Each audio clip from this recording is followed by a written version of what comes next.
The Mycenaeans are the third of the cultures we're looking at in this chapter, and Mycenaean culture is really the forerunner to the Greeks. This is the period of Homer. This is the period of the Iliad and the Odyssey, the Trojan War, and all of those great adventures, really towards the end of this period.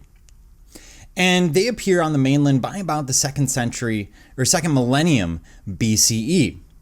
By around 1500 BCE, we see a distinctive Mycenaean culture flourishing on the mainland. And this civilization dominated the Aegean region. Again, it's this period of the Trojan War. This is what the Greeks look back on as the age of the gods, as the Bronze Age of man. They see a golden age, a silver age, a bronze age, and then modern man.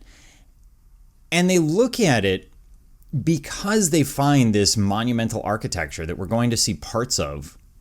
More of it would have been present at the time of the Greeks as you think of them, which is typically 500 to 400 to 300 BCE. So a good 1500 years later. I mean, there's a big span of time between these people and the Greeks, but they're finding the ruins and everything else, and they're going, wow, these are remarkable.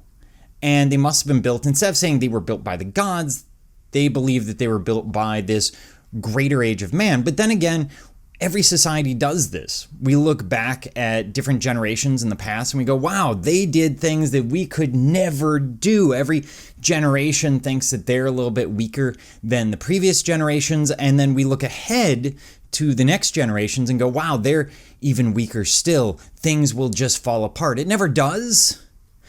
But this is sort of a human characteristic, and we're seeing it going back thousands of years. We're going to see it amongst the Mycenaeans.